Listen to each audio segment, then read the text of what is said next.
জলের অতলে স্বপ্ন দেখে মন, এ যেন স্বপ্ন স্বপ্ন খেলা। সারা বেলা স্বপ্ন নদীতে ভেসে যায়, ফ্যামিলি ফ্যান্টাসি ভেলা।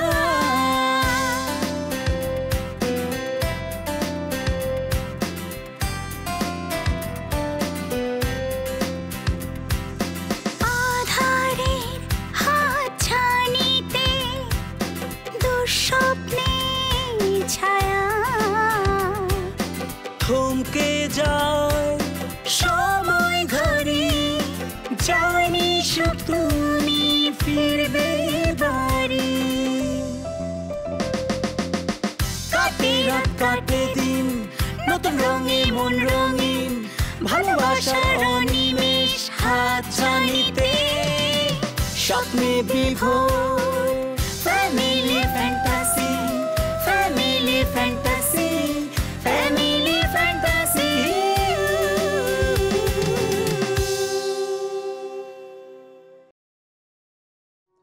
তোমার তো কোনো খোঁজ খবর আমি নিতে পারি না, তুমি তো আমাকে কখনো কিছু জানাও না। কি অবস্থা?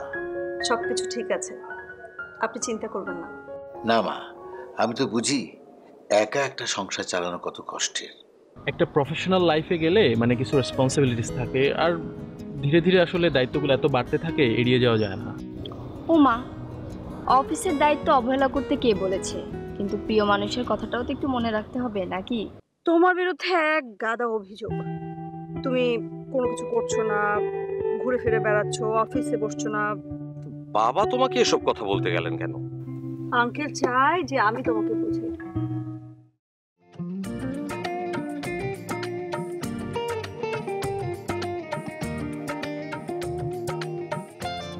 তারপর আজকের দিনটা কেমন কাটলো? অসাধারণ, মানে ফ্যান্টাস্টিক। আমি বলে বোঝাতে পারবো না যে কি পরিমাণ খুশি হয়েছি তোমার উপর। অফিস থেকে মাঝে মাঝে এভাবে রিলিফ নিলে অনেক ভালো লাগবে। দেখেছেন আমার কথা ঠিক ছিল? সত্য। তাহলে প্রমিস করেন এভাবে মাঝে মাঝে আমার জন্য অফিস থেকে সময় নিয়ে বের হবেন, আর আমাকে এভাবে সুন্দর সুন্দর জায়গায় ঘুরতে নিয়ে যাবেন। অবশ্যই, I will try my best যে আমি প্রতি সপ্তাহে ছুটি নেব। আমি তো ভেবেছি আপনি আমার জন্য সব করতে পারবেন। অবশ্যই। বিশ্বাস হয় না? কি করে হবে? বলে দেখো। তোমার জন্য সবকিছু, মানে কি তুমি বলো যে আমি চাকরি ছেড়ে দেবো তোমার জন্য? একদিন কেন? চাকরি ছাড়তে হবে না, চাকরি ছাড়তে হবে না, মাঝে মাঝে এরকম একটু সময় বের করলেই চলবে। জাস্ট যখন দরকার কল। ওকে? হ্যাঁ, আপনাকে ফোন দিয়ে দিয়ে আমি অস্থির হয়ে যাই, আপনি তো টাইম মতো ফোনটাও পিক করেন। সেটা তো জাস্ট একদিন, আর কখনো হয়েছে? আর এখন তো জরুরি কোনো কাজ থাকলে আমি তোমাকে ইনফর্ম করি না? আর কোনো ইনফরমেশন গ্যাপ হবে না। আচ্ছা শোনো না, আমরা যদি অন্য কোথাও নেক্সট টাইম অন্য কোথাও ঘুরতে যাই, এই ধরো প্রকৃতির কাছাকাছি, মানে যেখানে কেউ ডিস্টার্ব করবে না। এক্স্যাক্টলি আমি এখন জানি না, বাট আমরা একটু দেখি যে কোথায় যাওয়া যায়, একটু সার্চ করি। তোমার যদি কোনো সুইটেবল প্লেস থাকে বা আমার যদি কোনো সুইটেবল প্লেস থাকে, আমি নেটে সার্চ করে খুঁজে নেব, তারপরে সুন্দর একটা জায়গা বের করে আপনাকে জানাবো। আর অবশ্যই এমন একটা জায়গা বের করতে হবে যেখানে সকালের মধ্যে আমরা যাব, আবার আমরা বিকালের মধ্যে ব্যাক করবো। কারণ আপনি তো আমার বাসার ব্যাপারটা জানেনই, আম্মা আব্বা প্লাস হচ্ছে বড় ভাইয়া, সবাইকে তো অনেক প্রশ্নের সম্মুখীন হতে হয়, সো এটাও একটু খেয়াল রাখতে হবে। Thanks for this day, but আমাকে এখন একটু অফিসে যেতে হবে। কেন এখন অফিসে যেতে হবে কেন? আজকে না আপনার সারাদিন আমার সাথে থাকার কথা, আমার সাথে সারাদিন ঘোরার কথা, অনেক আড্ডা দেওয়ার কথা, আর আজকে এখনই চলে যাবেন? ওকে ওকে, কথা ছিল সারাদিন আমরা একসাথে থাকবো, কিন্তু তুমি বলছিলে না যে অফিসও সামলাইতে হবে, ঘরের মানুষও সামলাইতে হবে, সো দ্যাট আমি বসকে অনেক রিকোয়েস্ট করে ডে শিফটটা ছুটি নিছি। আমাকে একটু ইভিনিংয়ে জয়েন করতেই হবে। সো মন খারাপ না, আবার নেক্সট উইকে আমরা বসবো একসাথে, সেই দিন সারাদিন। Okay, promise? Sure. So please sure. Okay, আজকে মাফ করলাম।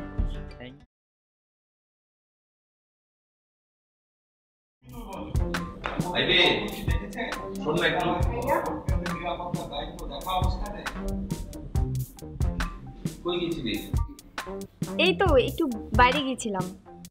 বাইরে কোনো কাজে? ওই একজনের সাথে দেখা করতে। কার সাথে দেখা করতে? ওই যে পাশের পাশে রুমা আছে না, আমার বান্ধবী, ওর সাথে দেখা করতে গেছি। ফোন টোন তো ইউজ করিস, কিন্তু এসব ব্যাপারে কিন্তু একটু সাবধান। হ্যাঁ, ঠিক আছে ভাইয়া। কেন সাবধান বলছি, কারণ এখন দেখছিস না অনেক ধরনের এসএমএস আসে যে ব্ল্যাকমেলিং হচ্ছে ফোনে, ফোন নাম্বার দিয়ে। অপরিচিত লোকজনের সাথে ফোনে কথা বলবি না, মানে আননোন নাম্বার থাকলে দরকার নেই ফোন রিসিভ করার, তাই না? হয় না এরকম? আমার তো কয়েকটা নাম্বার থেকে, আননোন নাম্বার থেকে ফোন এসে খুব ডিস্টার্ব করছে। তা ভাবলাম মেয়েদের তো এইসব ট্রাবল আরও বেশি, তোকেও যেন কেয়ারফুল থাকতে পারিস তুই, সে কারণেই তোকে বলা। ও আচ্ছা। আর ওই টেসবুকে যে যাকে তাকে কিন্তু ফ্রেন্ড লিস্টে জায়গা দিস না, কেমন? না ভাইয়া, আমি তো এসব ব্যাপারে খুবই সাবধান থাকি। তুমি এসব নিয়ে একদমই দুশ্চিন্তা করো না। তোদের তো অবশ্য ফ্রেন্ডের কোনো অভাব নেই, সারাদিন ফোনে কথা বলিস, এত কিসের কথা তোদের আমি না এটা বুঝি না। আমি অনন্যাকেও বলেছি, অপ্সরাকে বলেছি, সকালকেও বলেছি, সারাদিন ফোন ফোন ফোন। কি রে, শরীরের একটা অংশ হয়ে গেছে নাকি ফোন তোদের? হাত পা চোখ কানের মতো ফোনও একটা অংশ। হ্যাঁ ভাইয়া যে কি বলে না, কই এত বেশি তো কথা বলি না। হ্যাঁ, বেশি কথা বলিস না, কিন্তু কদিন পর দেখবি ওই ইএনটি স্পেশালিস্টের কাছে যেতে হচ্ছে রহমত চাচার মতো, কানে কম শুনবি। না ভাইয়া, আমি তো এসব ব্যাপারে খুবই সাবধান থাকি। আচ্ছা ঠিক আছে, তুই যা, কিন্তু যেটা বললাম সেটা মাথায় রাখিস, ফোন ইউজের ব্যাপারে খুব কেয়ারফুল। হ্যাঁ, পরে কোনো ট্র্যাপ যেন না পড়তে হয়, ঠিক আছে? হ্যাঁ বুঝতে পেরেছি, তুমি অনেক রেগে গেছো। আচ্ছা ঠিক আছে, যা।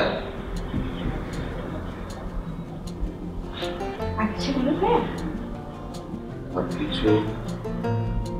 আরে না, আমার নাম্বার তো তোর পরিচিত কাউকে দেশনি, দিয়েছিস? না ভাইয়া, তোর কোনো বান্ধবী টান্ধবী কি দেশনি? তো দেওয়ার দরকার নেই, দেওয়ার দরকার, ঠিক আছে? যা।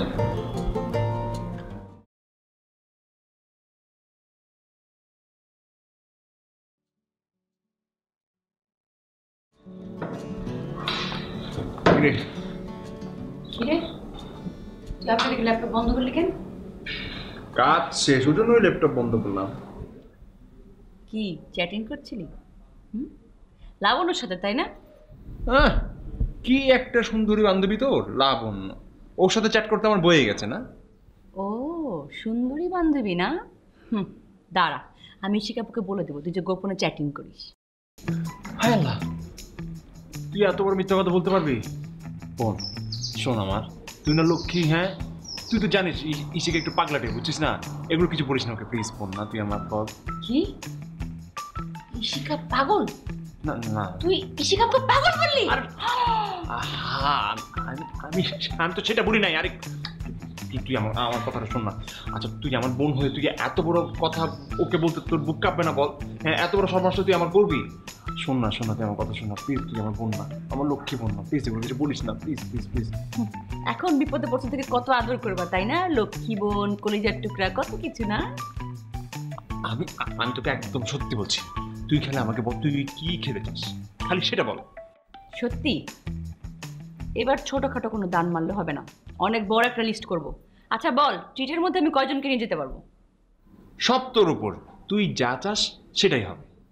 ঠিক আছে, কিন্তু তুই কি আমাকে ভাষা দিবি না তো আবার? তাহলে কিন্তু খবর আছে। আমি এই যে কান ধরলাম। আরে না, তোর একটা শয়তান, তোর কান ধরা যায়, তুই আমার কান ধরে টানছিস, ইচ্ছে করে টানছিস না? বললাম তো আমার কান। আমি তো বলে দিব শিকাকে। আরে তুই খালি দাঁড়া। আরে সরি, হ্যাঁ শোন না, সরি অপ্সরা।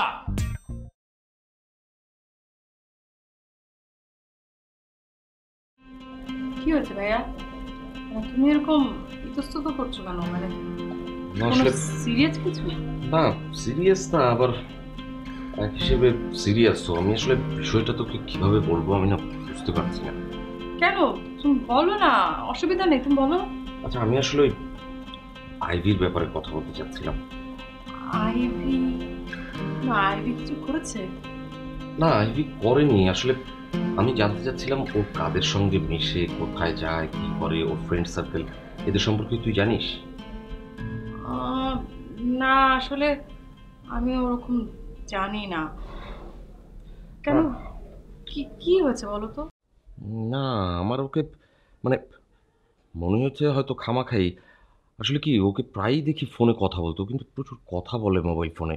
আর যখনই কথা বলে আমরা যদি কেউ আশেপাশে থাকি তখনও না ও সে কি হয়ে যায় এবং তাড়াহুড়ো করে ফোনটা রেখে দেয়, মানে এক ধরনের স্কেপিং টেন্ডেন্সি।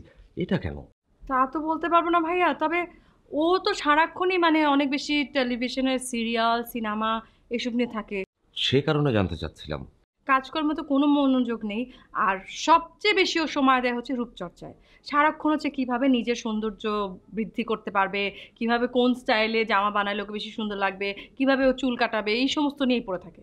না, এটা তো মনে করো এই বয়সী মেয়েরা সেটা করতেই পারে, কিন্তু আমার কাছে ভয় হয় কি, চারিদিকে এত কমপ্লিকেসি, বুঝলি? আর ওই মোবাইল ফোনে এখন দেখিস না কত ধরনের ব্ল্যাকমেলিং হচ্ছে, এইসব ওইসব ভাইরাল হয়ে যাচ্ছে। এইসব নিয়ে আমার খুব দুশ্চিন্তা হয়। মানে বাবা মারও তো বয়স হয়েছে, একটা অ্যাক্সিডেন্ট যদি হয়ে যায় তাহলে কি হবে বলতো? তা না, ওই যে বললাম না, সিনেমাতে ওই যে দেখে যে নায়িকারা কীরকম কাপড় চোপড় পরে, কীভাবে সাজে, ওই প্রেম ওসবের প্রতি বেশি ইন্টারেস্ট। আচ্ছা, ও কি কোথাও মানে প্রেম করে নাকি? কোথাও ইনভলভমেন্ট তৈরি হয়েছে ওর? কি জানি, মনে হয় না। আর হ্যাঁ, ওকে বলিস যে একটু কেয়ারফুলি যেন চলাফেরা করে। ঠিকই বলেছো, ও তো একটু সহজ সরল আছে, দেখা যাবে কোন সময় কোন বিপদে পড়ে যাবে। আর সকালের ব্যাপারটা কি বলতো? ও যে সারাদিন মোটরসাইকেল আর গিটার নিয়ে থাকে, ওর কি লেখাপড়ার কি অবস্থা জানিস কিছু? সেটা অবশ্য তুমি ঠিক বলেছো। আমি তো সকালকে বলি, তুই যে সারাদিন টোটো করে ঘুরে বেড়াস টোটো কোম্পানির ম্যানেজার হয়ে, আমি তো তোকে পড়াশোনা করতেই দেখি না। আর এইভাবে যদি ও সেমিস্টারে ভালো মার্কস না পায়, রেজাল্ট ভালো না হয়, তাহলে তুমি বলো ও সামনে কি করবে? ওর ভবিষ্যৎ তো পুরাই অন্ধকার। ওকে কোনো কথা বলে ও শুনেও না। আরে না, মানে আমি তো বাড়িতেই থাকি না, মানে আমি বলবো কেমন করে বল? আর দেখো ভাইয়া, তুমি কিন্তু কিচ্ছু বলো না। অবশ্য কিচ্ছু বলো না, কথাটাও ভুল। বাসায় তো থাকোই না, আর যখন থাকো মাঝে মাঝে এত বকাবকি করো যে কেউ তোমার কাছে যেতে পারে না। ভাইয়া, তোমার একটু বেশি সময় দেওয়া উচিত বাসায়। আমাদের দিকে একটু মনোযোগী দাও। এই যে তোমার যে 2টা ছোট ভাই বোন আছে, ওদের দিকে একটু মনোযোগ দাও। তুমি বললে ওরা শুনবে, আমার কথা তো অতটা শুনে না, পাত্তাই দেয় না।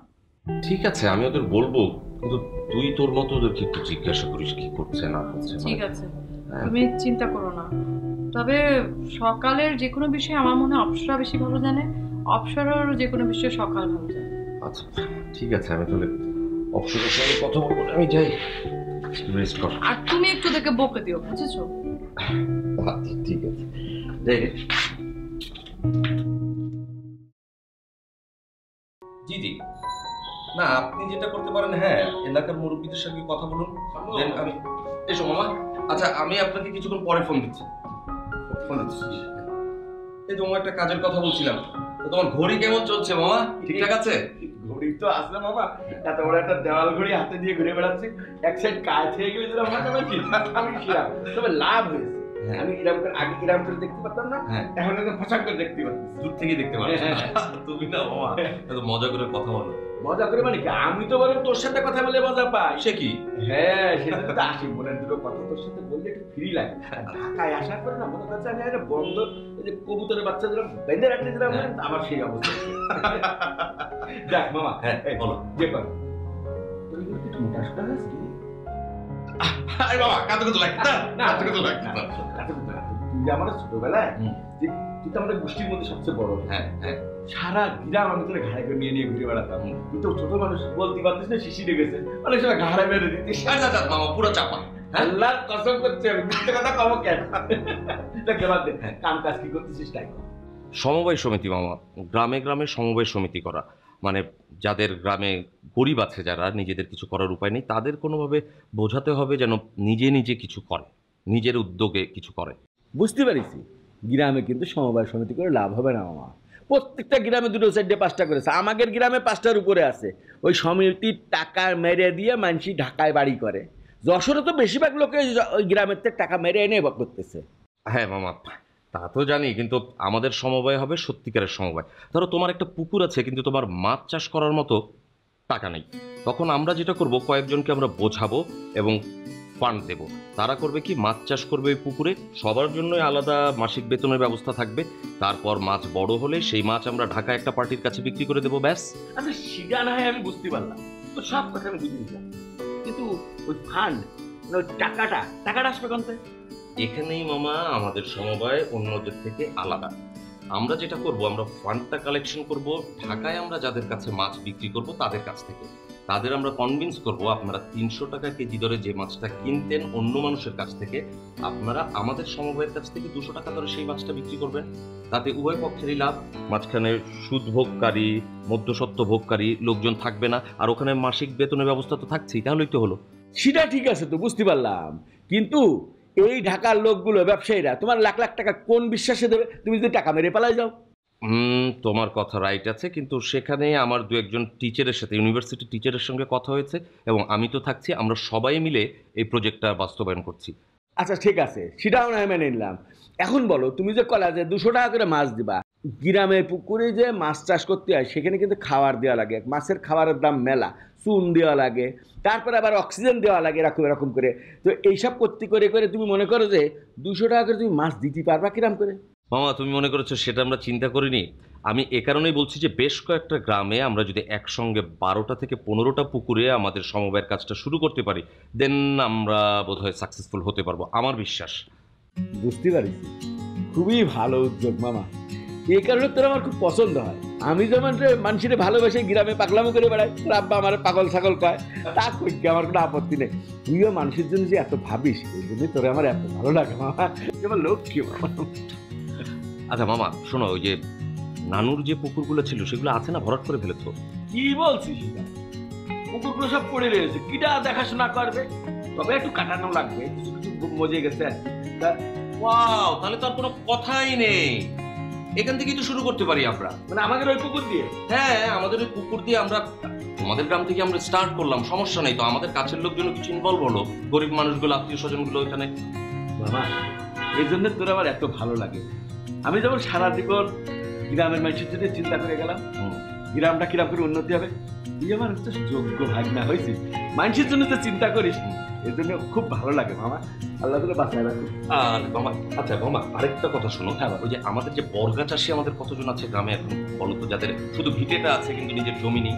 বেশিরভাগই তো বর্গা চাষি, জমির মালিকরা তো সব এখন শহরে থাকে, গ্রামে তো কেউ থাকে না, সব বেশিরভাগ ঢাকায় না যশোর টাউনই, গ্রামে সব ওই বর্গা দিয়েছে। ও আচ্ছা, না আমরা তাদেরও যদি একটু লেখাপড়া মানে বয়স্ক শিক্ষার ব্যবস্থা করতে পারি তাহলে হয় যে তুমি